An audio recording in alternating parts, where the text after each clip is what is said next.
अस्सलाम वालेकुम वरहमतुल्लाहि वबरकातुहू। डॉक्टर फैसल असद हाज़िर खिदमत है। प्यारे दोस्तों, मोअज़्ज़ज़ सामीन, हम बात कर रहे हैं दीन की किताब के बारे में सीरीज़ में, यानी कि दीन की वाहिद किताब कुरान हकीम के बारे में। पिछली सेशन में हमने बात की थी सूरह अल-फातिहा के बारे में कि हमने उसे शुरू करना है, उसका बैकग्राउंड हम समझने की कोशिश की थी हमने। दीन वही है जो आदम अलैहिस्सलाम से इब्राहीम अलैहिस्सलाम तक पहुँचा है। इब्राहीम अलैहिस्सलाम के बाद अल्लाह ताला ने कहा कि जो भी नबी और रसूल आएंगे वो इब्राहीम अलैहिस्सलाम की औलादों में से ही होंगे।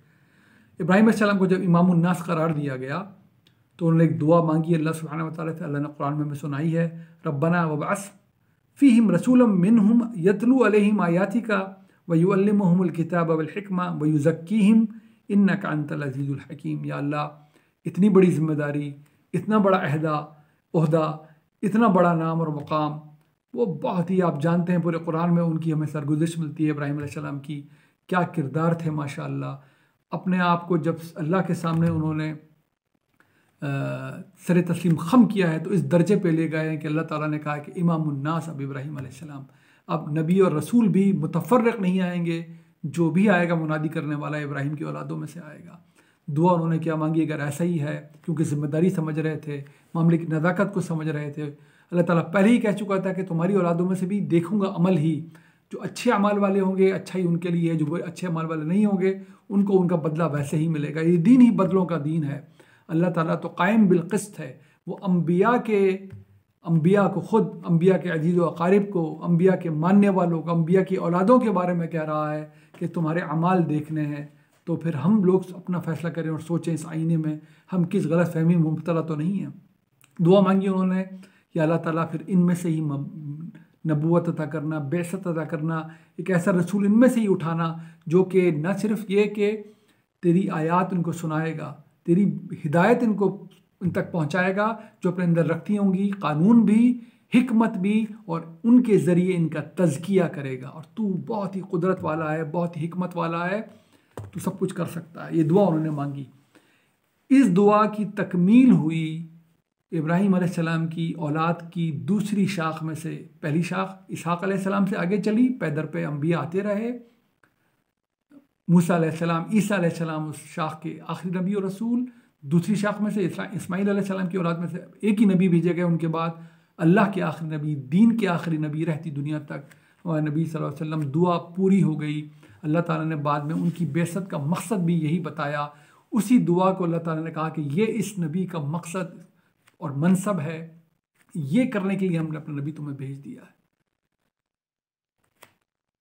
कमा अरसलना फ़ीकुम रसूलन मिनकुम यतलू अलैकुम आयातिना व युज़क्कीकुम व युअल्लिमुकुमुल किताब वल हिकमा व युअल्लिमुकुम मा लम तकूनू तअलमून। ये बता दिया कि ये इस नबी के वसल्लम का की जिम्मेदारी और उसका मकसद ये है इसको भेजने का। फातिहा हम शुरू करते हैं, अल्हम्दुलिल्लाहि रब्बिल आलमीन अर्रहमानिर रहीम मालिकी यौमिद्दीन। या अल्लाह, हमारी अकल और शऊर पुकार के कह रहा है कि हमें पालने वाला तू है। न सिर्फ हमें बल्कि जितने आलमीन हैं उनका पालने वाला तू है, उनका बनाने वाला तू है, उनको चलाने वाला तू है, उनको एक एक चीज़ मुहैया करने वाला तू है। न सिर्फ ये कि तूने ये कायनात बनाई है, बल्कि इसकी बागडोर हमारे हाथ में दे दी है, इसकी एक एक नेमत को हमारे सामने लाके बिछा दिया है। इसलिए हम तारीफ़ की भी, हर तारीफ़ तेरे लिए है, लेकिन हम तारीफ़ की भी इंतहा पर पहुँच के तेरी तारीफ़ कर रहे हैं, यानी कि तेरा शुक्र अदा कर रहे हैं। एक चीज़ जो हमें अच्छी लगती है हम उसकी तारीफ़ करते हैं, लेकिन जब वो हमें मैसर भी आ जाए तो सोचें तारीफ़ फिर तारीफ़ तक नहीं रहती, वो अपने आला तरीन मुकाम पे चली जाती है, यानी कि वो शुक्र में ढल जाती है। तो ये वो मकाम है जहाँ से हम शुरू करते हैं अल-फातिहा को पढ़ना।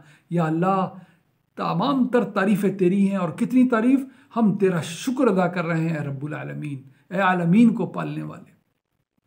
तू क्या है? तू बहुत ही रहमान और रहीम है।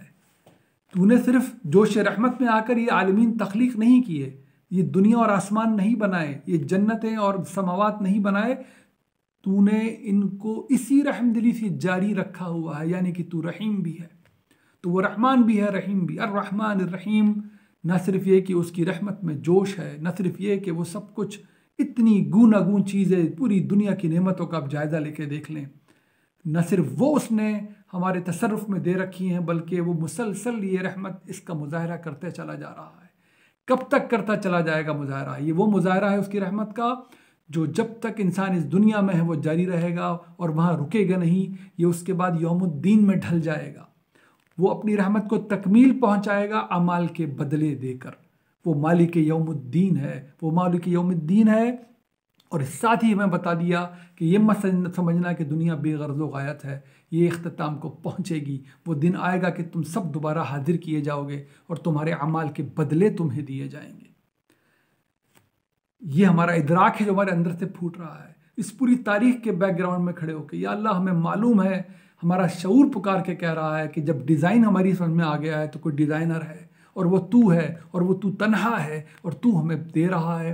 तूने ना सिर्फ एक शानदार दुनिया तख्लीक की है, उसको हमारे तसर्रुफ़ में दिया है। तू बहुत ही रहमान और रहीम है। तेरी रहमत वो है जो कभी ख़त्म ही नहीं होती।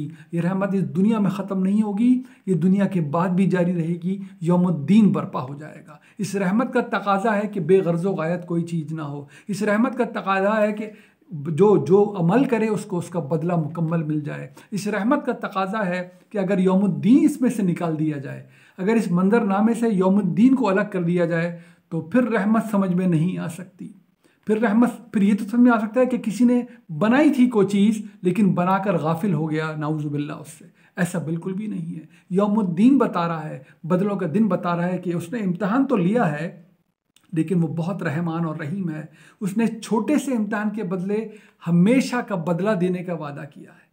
यहाँ पर तो ये गवारा रखा गया है इम्तहान की बुनियाद पर कि इंसान इंसान को कत्ल कर देता है, लोग एक दूसरे पर जुल्म कर बैठते हैं, कौमें दूसरी कौमों को हलाक कर डालती हैं और ये सिलसिला आज भी जारी है तरह तरह तरीके से।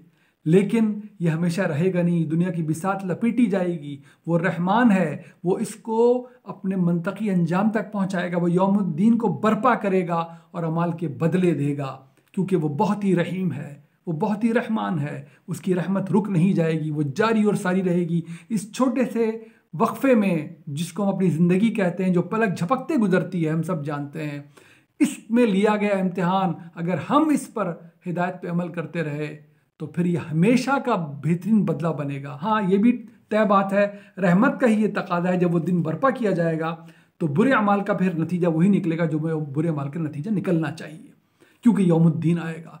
तीसरी आयत में बताया है कि ये मत समझना कि बनाकर गाफिल हो गया हूँ, वो दिन बर्पा होगा, वो दिन बर्पा होगा, उसके बारे में बेपरवाह नहीं होना। यहाँ तक जब शऊर ने पुकार लिया है तो शऊर ये भी जानता है, हमारे अंदर से आवाज़ आती है, हम शुक्रिया तो अदा कर रहे हैं, तारीफ़ तो कर रहे हैं, जान गए हैं वो रहमदली की इंतहा तक पहुँचा हुआ है, जहाँ हमारी सोच भी नहीं जा सकती वहाँ तक उसकी रहमत है। ये समझ गए हैं, उसने बता दिया कि यौमुद्दीन आएगा, बदले दिए जाएंगे। लिहाजा अब दिल के अंदर से आवाज़ निकलती है, इय्याका नअबुदु व इय्याका नस्तईन। तो फिर हम ये ऐलान कर रहे हैं, हर चीज़ से बराअत कर रहे हैं, हम सिर्फ तेरी इबादत करते हैं, सिर्फ और सिर्फ तेरी इबादत, और सिर्फ तुझसे मदद मांगते हैं। अल्लाह करे ये ऐलान हमारे दिल से बरामद हो, हम शिर्क की हर आलाइश से पाक हो सकें, हमारा इल्म भी, हमारा अमल भी, और हम अपनी आगे वाली नस्ल को भी इस सबसे बड़े जुल्म से बचा सकें जो हम अपने ऊपर कर डालते हैं, और वो जुल्म है शिर्क का जुल्म। हम सिर्फ और सिर्फ तन्हा अल्लाह की इबादत करें और हम उससे ही मदद मांगें। फिर जब हम यहाँ तक पहुँचते हैं, हमारे अक्ल और शऊर हमें यहाँ तक पहुँचा देती है कि देख लो वो दिन आना है, उसने बता दिया है, आँखों से नज़र आ रहा है।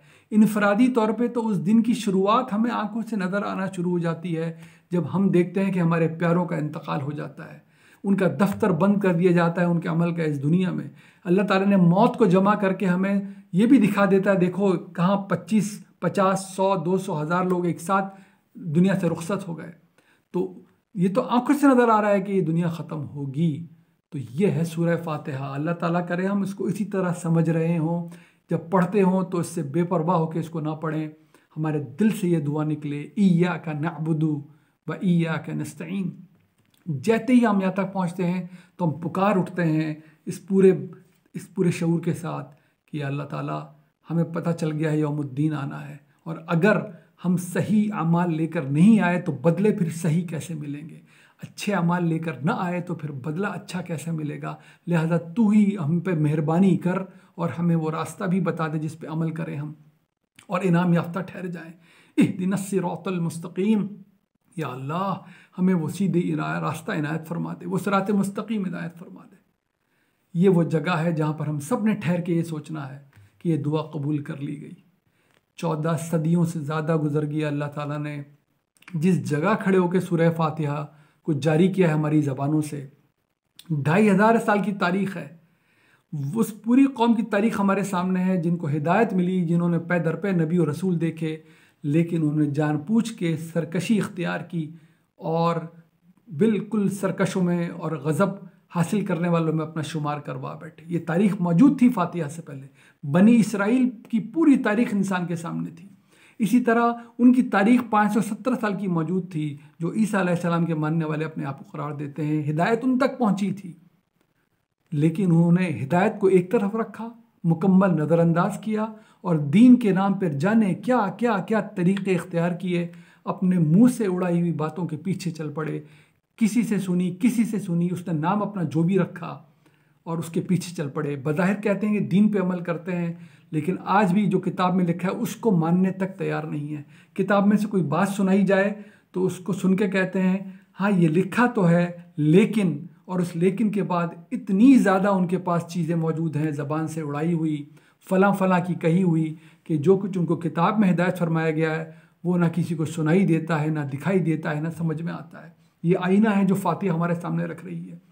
जब हम कहते हैं इहदिना सिरातल मुस्तकीम, तो हम पूरी तारीख़ को शामिल करते हैं इस फातिहा में। सिरातल लज़ीना अनअमता अलैहिम, वो रास्ता जिस पे चल कर तेरे इनाम याफ्ता ठहरे। गैरिल मग़दूबि अलैहिम वलद्दालीन, आमीन। अल्लाह करे हमारे दिल से बरामद हो, वो नहीं जो वो राह इख्तियार ना करें जिस पे चल के जिस राह पे तेरे गज़ब के अक़दार ठहर जाएँ। तारीख़ बता रही है इब्राहीम अलैहिस्सलाम से लेकर हमारे नबी सल्लल्लाहु अलैहि वसल्लम तक क्या हुआ। हिदायत मिली थी, उससे सरकशी की गई, मुंह मोड़ा गया जानबूझ के। हिदायत मिली गई, लेकिन उसको नज़रअंदाज करके अपनी ख्वाहिशात के पीछे चला गया, सुनी सुनाई के पीछे भागे, अल्लाह की किताबों को छोड़कर दालीन भटके हुए करार पाए। तो इस 2500 साल की तारीख़ के दोराहे पे खड़े होकर इतने पीछे अपनी तारीख़ रखते हुए फातिहा अल्लाह ने जारी करवाई है। मुकम्मल तारीफ़, मुकम्मल शुक्र उसी रब्बुल आलमीन का है जो हमें बनाने वाला है, हमें चलाने वाला है, हमारा पालने वाला है। न सिर्फ हमारा, न सिर्फ एक कौम का, न सिर्फ एक मुल्क का, न सिर्फ एक ज़मीन का, न सिर्फ एक आलम का, बल्कि आलमीन का। वो बहुत ही रहमान और रहीम है। उसने जोश रहमत में आकर ये सब तख्लीक नहीं कर दिया, वो मुसलसल अपनी रहमत को आगे बढ़ाता जा रहा है। कहाँ तक? उस दिन को ले आएगा, बदलों के दिन को, जब अमाल के बदले दिए जाएंगे। अगर छोटे से छोटा अमाल मुकम्मल तन्हाई में भी किया गया है तो जान रखो कि तुम्हारे रब के पास वो महफूज है, उसका बदला तुम्हें मिल जाएगा। और ये भी जान रखो अगर तन्हाई में भी कोई गलत काम करोगे तो वो मुकम्मल तौर पे तुम्हारा मुहासबा किया हुआ है, यही तक़वे का नाम है, उसका बदला भी फिर आँखों के सामने पाओगे। जब ऐसा है और वो दिन आना ही है, तो ये याद रखो कि इबादत सिर्फ उसी अल्लाह की जाएगी, मदद सिर्फ उससे मांगी जाएगी। इससे बड़ी उससे क्या मदद मांगी जाए कि उससे ही पूछ लिया जाए कि किस रास्ते पे हमें चलना है। उस रास्ते की दुआ, रास्ता इनायत कर दिया गया कुरान की सूरत में, रास्ता दे दिया गया था नबी सल्लल्लाहु अलैहि वसल्लम को नबूवत अता करके। अब उस पर चलने की दुआ मांगते हैं, अल्लाह करे हमारे दिल से बरामद हो। कौन सा रास्ता? तारीख़ बता रही है वो रास्ता, और अब कुरान ने अपने आगे 15 सदियाँ खड़ी कर दी हैं। वो रास्ता जिस पे चल के इनाम याफ्ता ठहरे, वो जब ही होगा इनाम याफ्ता जब इल्म भी वो होगा जो अल्लाह ने दिया अपनी किताब के मुताबिक, और अमल भी वो होगा जो उसने अपने आखिरी नबी से जारी करवाया सुन्नत के मुताबिक, ताकि मग़ज़ूब अलैहिम ना ठहरें, सरकशी ना करें। मिल तो गया है लेकिन नहीं मानते, और ना ही अपनी ख्वाहिशात के सुनी सुनाई बातों के पीछे चल पड़ें। अगर इल्म है तो कुरान के मुताबिक होना चाहिए, कुरान का इल्म होना चाहिए, वरना सुना सुनाया कहलाएगा, नाम जो भी रख लें। और अगर अमल है तो सुन्नत के मुताबिक होना चाहिए, अमली तौर पर नस्ल दर नस्ल जारी की गई है, वरना नाम जो भी रख लें वो फिर ये दीन नहीं बन सकता। अल्लाह ताला हमें इसकी समझ दे, हम इस फातिहा को समझें। ये फातिहा जो हर नमाज में पढ़ रहे हैं, हर रकत में पढ़ रहे हैं, हमारे दिल से बरामद हो। इसका जवाब अल्लाह ने कुरान की सूरत में दे दिया है। हम इस दुआ को कबूल कर लिया था 14 सदियाँ पहले कुरान की सूरत में।